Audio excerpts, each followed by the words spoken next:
ഒരു simple vegetable biryani ഉണ്ടാക്കിയാലോ? Come on.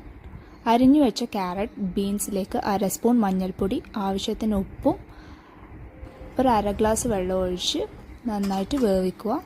പിന്നീട് സോയാബീൻ ചൂടുവെള്ളത്തിൽ സോക്ക് ചെയ്ത് കഴുകി വൃത്തിയാക്കിയതിന് ശേഷം അതിലേക്ക് മഞ്ഞൾപ്പൊടി, മുളക് പൊടി, ചിക്കൻ മസാല, കുരുമുളക് പൊടി, ഉപ്പ്, ജിഞ്ചർ ഗാർലിക് പേസ്റ്റും ഇട്ട് നന്നായിട്ട് മിക്സ് ചെയ്ത് ഒരു പാനിലേക്ക് കുറച്ച് ഓയിൽ ഒഴിച്ച് നന്നായിട്ട് ഫ്രൈ ചെയ്യുക.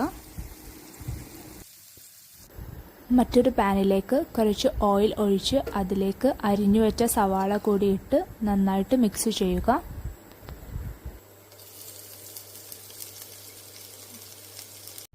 അതിലേക്ക് ആവശ്യത്തിന് ഉപ്പ് കൂടി ആഡ് ചെയ്ത് നന്നായി വാടിയതിന് ശേഷം അതിലേക്ക് ഇഞ്ചി, വെളുത്തുള്ളി, പച്ചമുളക് ചതച്ചതും കൂടിയിട്ട് നന്നായിട്ട് മിക്സ് ചെയ്യുക. പിന്നീട് മുളക് പൊടി, മഞ്ഞൾപ്പൊടി, ഗരം മസാല, കുരുമുളക് പൊടി ഇട്ട് അതിൻ്റെ പച്ചമണം മാറിയതിന് ശേഷം അതിലേക്ക് തക്കാളി കൂടി ആഡ് ചെയ്ത് നന്നായിട്ട് മിക്സ് ചെയ്യുക. ഇതിലേക്ക് വേവിച്ച ക്യാരറ്റ്, ബീൻസ് കൂടി ആഡ് ചെയ്ത് നന്നായി ഇളക്കി യോജിപ്പിക്കുക. ശേഷം ഫ്രൈ ചെയ്ത സോയാബീൻ കൂടി ആഡ് ചെയ്ത് നന്നായി മിക്സ് ചെയ്യുക. ഇതിൻ്റെ മുകളിലായി മല്ലിച്ചപ്പ് കൂടി ആഡ് ചെയ്ത് നന്നായി ഇളക്കി മാറ്റി വെക്കുക.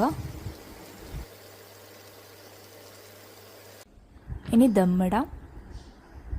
ഉണ്ടാക്കി വെച്ച മസാലയിലേക്ക് വേവിച്ചു വെച്ച ബസുമതി റൈസ് ഇട്ട് അതിൻ്റെ മുകളിലേക്ക് നെയ്യും തൂവിക്കൊടുത്ത് വീണ്ടും ഒരു ലെയർ കൂടി ഇതുപോലെ നമുക്ക് ചെയ്തെടുക്കാം.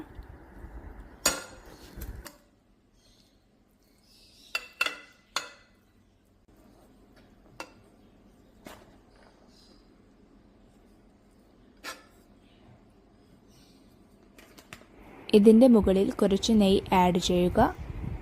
കുറച്ച് പാലിൽ മഞ്ഞൾപ്പൊടി മിക്സ് ചെയ്തതും കൂടി ഇതിൻ്റെ മുകളിലായിട്ട് ഇങ്ങനെ ഒഴിച്ചു കൊടുക്കാം. പിന്നീട് കുറച്ച് ഗരം മസാല കൂടി തൂവിക്കൊടുക്കാം. ഇതിൻ്റെ മുകളിൽ ഓണിയൻ, കിസ്മിസ്, കാഷ്യൂ ഫ്രൈ ചെയ്തതും കൂടിയിട്ട് അതിൻ്റെ മുകളിലായി കുറച്ച് മല്ലിച്ചപ്പും തൂവി നമുക്കിത് ദം ചെയ്യാൻ വേണ്ടി വെക്കാം.